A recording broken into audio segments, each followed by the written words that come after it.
পরিবর্তন news channel, আপনার কণ্ঠ, আপনার পছন্দ। নমস্কার, পরিবর্তন নিউজ চ্যানেল আপনার স্বাগত আছে। নতুন আপডেট জন্য চ্যানেলকে লাইক, সাবস্ক্রাইব ও কমেন্টস করুন। আজকে আপডেট। আজ institute of town planners India West Bengal regional chapter সাংবাদিক সম্মেলন করে গার্ডেন রিচ অঞ্চলে বাড়ি ভেঙে হতাহত হওয়ার ঘটনার থেকে শিক্ষা ও নগর পরিকল্পনাবিদদের ভাবনা। উপস্থিত ছিলেন দীপঙ্কর সিনহা, বিমান বর্মন সহ অন্যরা ছিলেন। বাড়ি ধ্বংসকরণ ব্যবস্থা উঠে গেছে, তাই বিধ্বংস ঘটনা ঘটেছে। টাউন প্ল্যানার্স হাওড়া পৌরসভা নয়, কলকাতা পৌরসভাকে কেন্দ্র করে তৈরি হচ্ছে টাউন তৈরি করার জন্য যা দরকার নেই বলে সিস্টেম ফেলিয়ার বলেন।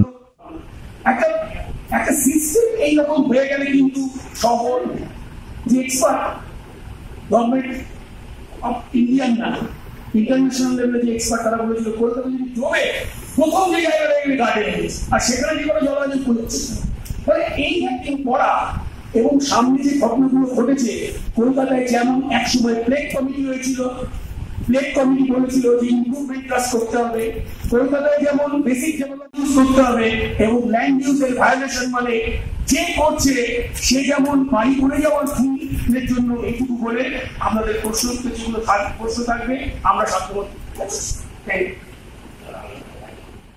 যে এটা রেগুলারাইজেবল কিনা, মানে আইনে একটা কেউ করে ফেলেছে কিন্তু আইনে কি এটা অ্যাপ্লাই করলে তাকে কি স্যাংশন দেওয়া যেত, মানে এটা কি স্যাংশনেবল না হলেও সেটাকে রেগুলারাইজ করা যাবে।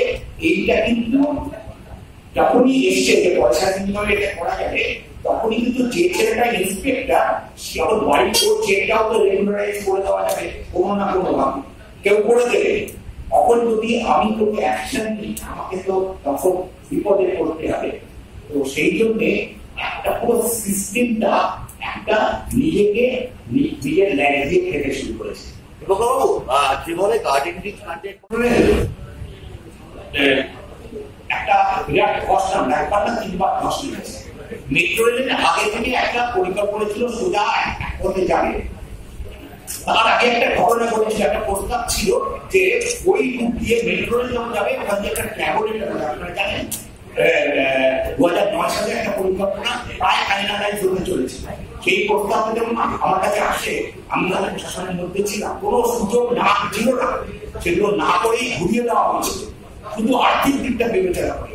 কিন্তু যখন ধস নামলো এতগুলো সম্পদ বাড়ি ধ্বংস হলো, কেউ শাস্তি পেয়েছে, কেন ঘোরানো হয়েছিল কেউ জিজ্ঞাসা করেছে, বিজ্ঞান সম্মত ভাবে যে ঘোরানো হয় কাউকে কেউ জিজ্ঞাসা করে। গার্ডেন রিচ পরিকল্পনা এই হচ্ছে লোকসভা বলছে বুঝতে পারবেন যে মাইনর মেজর এর কোনো সীমা রেখা নেই, মানে ফ্লোর বলে কোনো নির্দিষ্ট বাউন্ডারি টানা যাবে না, মন্দির বলে বাউন্ডারি টানা যায় না, টয়লেট করছে বলে বাউন্ডারি টানা যায় না।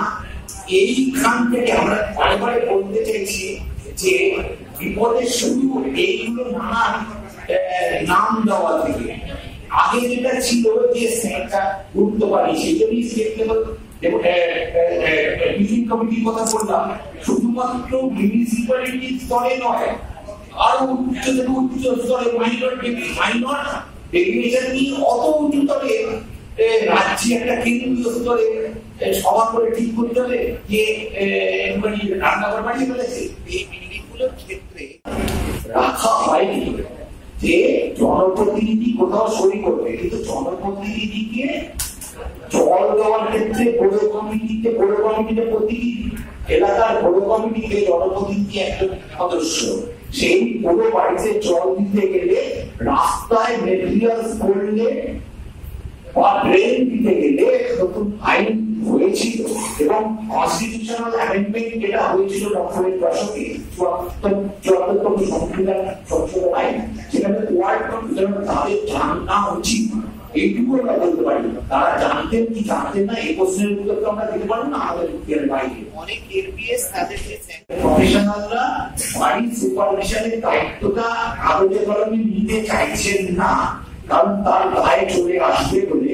কারণ আসল বিষয়টা হচ্ছে যে তার বাড়ি তৈরি করার উপরে তারা নিয়ন্ত্রণ থাকছে না, বেশ মানে ইঞ্জিনিয়ার বা স্থপতি বা নগর পরিকল্পক তার অ্যাডভাইসটা যদি শেষ কথা না হয়, তার বাইরেও কেউ যদি শক্তি যোগায়, সেখানে তো পেশাদার যারা আছে। আমরা সবাই জানেন ক্যালকাটা কর্পোরেশনের যে রুল, তাতে ম্যান্ডেটারি একজন এলবিএস অথবা এলবিএ থাকতে হবে এবং নির্দিষ্ট একটা হাইটের উপরে স্ট্রাকচারাল ইঞ্জিনিয়ার থাকতে হবে।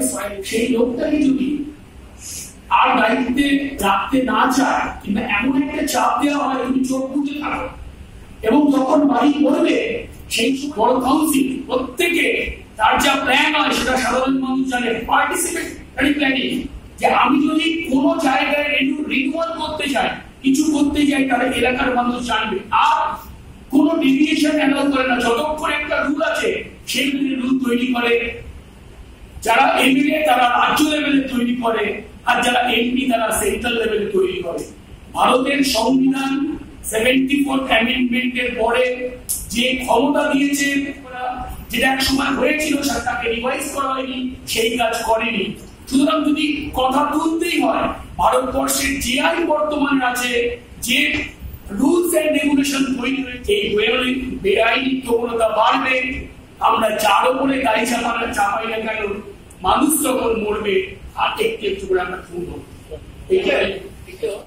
তাদের জানা উচিত ডিসেন্ট্রালাইজ প্ল্যানিং এর এটাই মর্ম কথা, যে আমার এলাকায় যদি কোনো বাড়ি হয়, আমি যদি কর্পোরেশনের আইন সম্বন্ধে মিনিমাম জেনে থাকি, যদি জেনে না থাকেন ওরা তো তখনই পদত্যাগ করা উচিত। যান কর্পোরেশনের আইন জানতে হবে, বিল্ডিং তুলে কোনটা 2 ফুট ছাড়তে হয়, কোনটা 1.2 মিটার মানে প্রায় 4 ফুটের উপরে, 2.4 মিটার মানে প্রায় 7 ফুটে 8 ফুটের জায়গায়।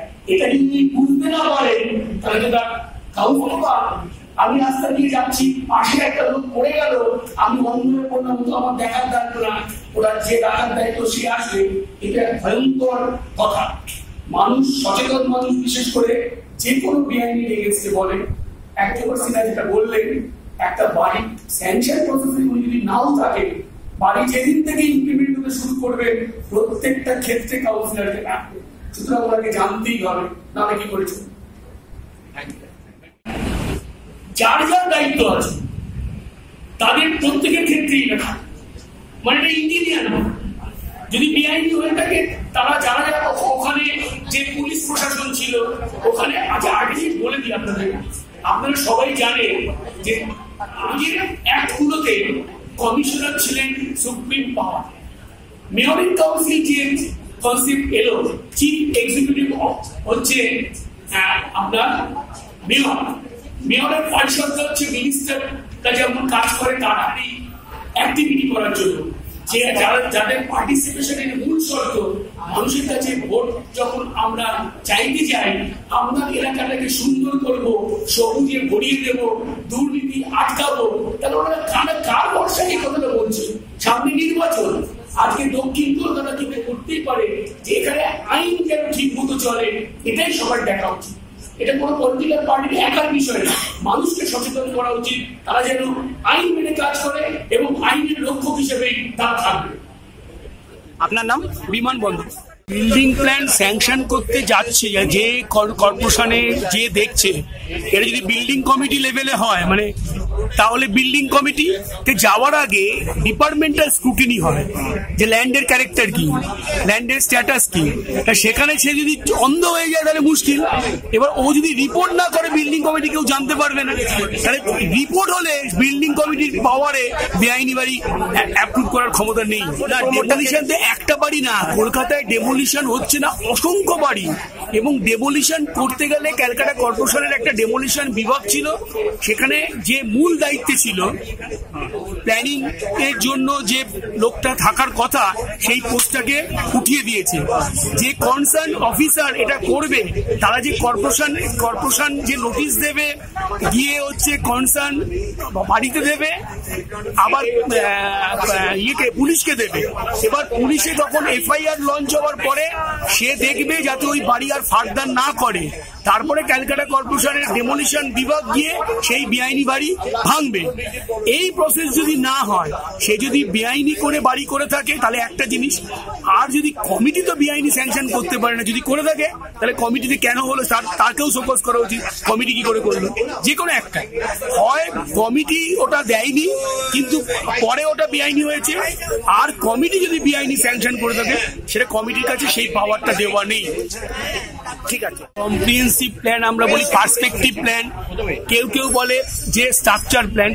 সমস্ত শহরে কোথায় কতটা ওপেন স্পেস থাকবে, কতটা খেলার মাঠ থাকবে, কতটা ট্রান্সপোর্টের জন্য ইউজ হবে, এইটা ল্যান্ড ইউজে বলা থাকে এবং সেই অনুযায়ী land use control development plan তৈরি হয় এবং সেটাই সরকার এবং সকলে যতক্ষণ পর্যন্ত পরিবর্তন না হচ্ছে মেনে চলতে বাধ্য। সেইটা যদি না মেনে চলে তাহলে অরাজকতা হবে।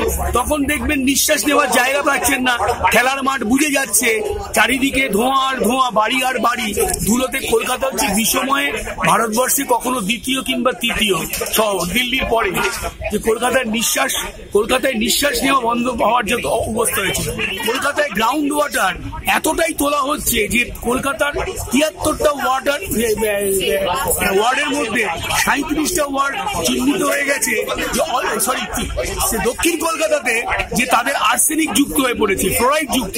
ফলে সেই জল যারা খাচ্ছে, বিশেষ করে গরিব মানুষ, আরো ক্ষতিকর অবস্থায় যাচ্ছে। এটা গেল দুটো।